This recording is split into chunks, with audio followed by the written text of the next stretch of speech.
Entrepreneurship development में अभी हम देखेंगे एंटरप्रेन्योरशिप।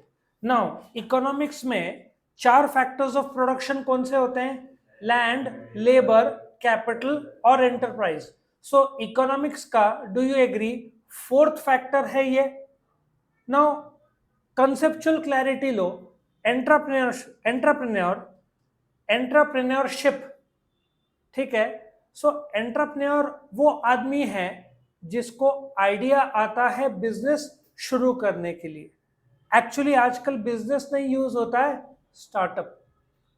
उस स्टार्टअप को इस भाषा में हम एंटरप्रेन्योरशिप या तो एंटरप्राइज बोलेंगे। So entrepreneurship is a full time job which requires dedication and hard work. क्यों फुल टाइम? क्योंकि तुम पार्ट टाइम में मॉडर्न जनरेशन में टिक ही नहीं पाओगे, बहुत सारे कॉम्पिटिटर्स रहेंगे।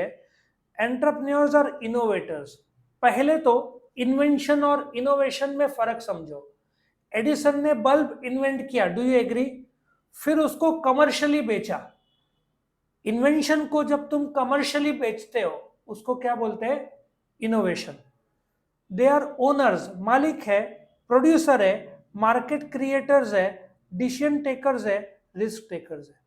मार्केट क्रिएटर्स में if you take the example of Mukesh Ambani, now मेरे टाइम में महीने में 1 GB का मुझे मिलता था।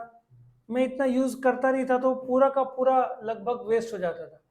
जियो आने के बाद जो डेटा का, डू यू एग्री, एक नया मार्केट क्रिएट हुआ।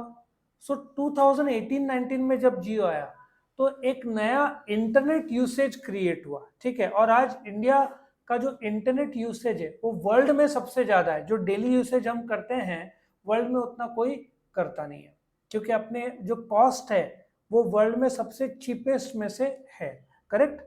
नाउ यहाँ पे एंटरप्रेन्योर्स को फैक्टर्स ऑफ प्रोडक्शन भी बोलते हैं। लैंड, लेबर, कैपिटल के बाद आता है एम्प्लॉयमेंट अपॉर्चुनिटीज क्रिएट करते हैं, और backbone of Nations economic progress है, क्योंकि जीडीपी में तुम्हारा स्टार्टअप का टर्नओवर जरूर से काउंट होगा। नाउ हिस्ट्री जो है इसको हम चार भाग में बांटेंगे।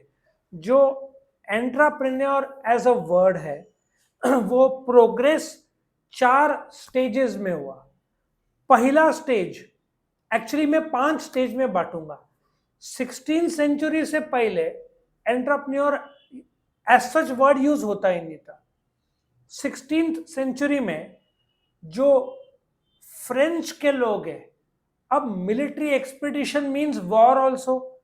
मिलिट्री के कामकाज या वॉर में जब जाते थे उस समय 16th सेंचुरी में हम उसको एंटरप्रेन्योर बोलते थे। 16th सेंचुरी में नाउ ये वर्ड शुरुआत में सिर्फ मिलिट्री के लिए यूज होता था।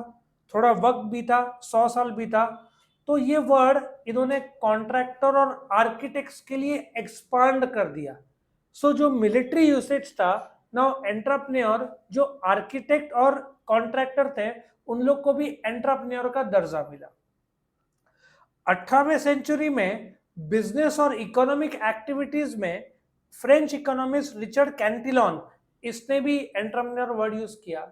पर आखिर में 1848 में जॉन स्टुअर्ट मिल, इकोनॉमिस्ट है ये, थे। इन्होंने एंटरप्रेन्योरशिप को प्राइवेट एंटरप्राइज मतलब प्राइवेट सेक्टर में जोड़ दिया।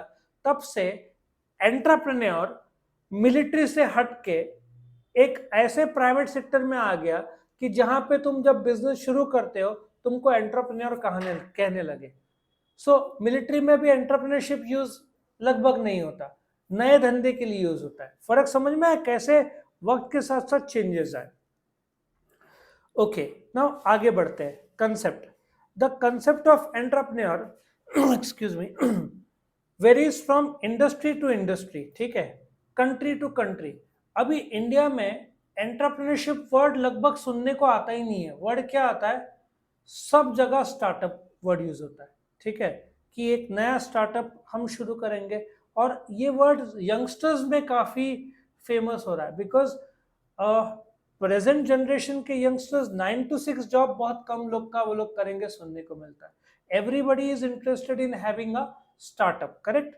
सो इकोनॉमिस्ट ने एंटरप्रेन्योर और एंटरप्रेन्योरशिप का जो डेफिनेशन है आप 100 बुक देखो, 100 बुक में उसके नए नए डेफिनेशंस मिलेंगे। कोई बोलेगा रिस्क लेना मतलब एंटरप्रेन्योरशिप, कोई बोलेगा इनोवेशन मतलब एंटरप्रेन्योरशिप, ठीक है ना। सो कई सारे डेफिनेशंस है, कोई एक डेफिनेशन तुमको मिलना नहीं है। बट सिंपल सी भाषा में एंटरप्रेन्योर किसको बोलेंगे? जो धंधा चालू करता है, जो रिस्क लेने के लिए तैयार है ताकि वो मनी कमा सके, मतलब पैसा कमा सके, ठीक है। सो इतना डिटेल लिखने के बजाय ये जो डेफिनेशन है मैंने एक आसान तरीके से बताया, why don't you use this, कितना सिंपल है। सो डिराइव्ड फ्रॉम, एंटरप्रेन्योर कौन से वर्ड से डिराइव्ड है? फ्रेंच वर्ड एंटरप्रेन्योर मींस जो अंडरटेक करता है। अंडरटेक मींस कोई स्टेप लेता है to start something new. History में ऑलरेडी बता दिया है 16, 17, 18, और इसमें एक और जोड़ देना 1848 में जॉन स्टुअर्ट मिल ने जो प्राइवेट एंटरप्राइज में जोड़ा था। इंट्रोडक्शन, कंट्री टू कंट्री, और फोर्थ फैक्टर ऑफ प्रोडक्शन है। सो एंटरप्रेन्योर कौन है? जो एंटरप्राइज शुरू करता है, सिंपल सी भाषा में जो बोलते हैं ना रिस्क लेता है और एक धंधा शुरू करता है प्रॉफिट के उद्देश्य से। Definition, an entrepreneur who buys factor services, ठीक है, लैंड लेबर कैपिटल एंटरप्राइज जमा करता है ताकि वो बेच के अनसर्टेन प्राइसेस में कमा सके। बेस्ट एग्जांपल टमाटर, जो लोग टमाटर 5 रुपए 10 रुपए किलो मिलते थे, अभी न्यूज आ रहा है एक फार्मर ने महीने में 3 करोड़ रुपए कमाया। कमाएगा ही ना भाई, एक क्रेट 5,000 रुपए का हो गया, एक किलो का 160 या 200 रुपीज, 200 रुपीज के जी। मैंने अपने इस जन्म में पहली बार इतना हाई 100 तक तो मैंने सुना ही नहीं था अप टू दिस लाइफ मेरा। लास्ट टाइम कुछ दिन पहले आई वेंट 160 रुपीज के जी, जो हाईएस्ट मार्केट था, ठीक है, 160 रुपीज के जी तक गया। सो जो टोमेटो सेलर्स है जिन्होंने जिंदगी भर में नहीं कमाया, एक महीने में कमा लिया, क्योंकि उन लोग को कीमत भी अच्छा मिला। सो ये था एंटरप्रेन्योर। आपके एग्जाम में ABCDE फॉर्म में लिखना, और फिर कैरेक्टरिस्टिक्स पूछा तो F फॉर्म और उसके फीचर्स आप डाल सकते हो। बट 4 मार्क के लिए आएगा तो एकदम ज्यादा लिखने की जरूरत नहीं है। बाई चांस 2 मार्क के लिए कंसेप्ट आया तो मीनिंग डेफिनेशन लिख देना, उससे ज्यादा जरूरत नहीं है। आया समझ में? इतना कोई क्वेश्चंस है?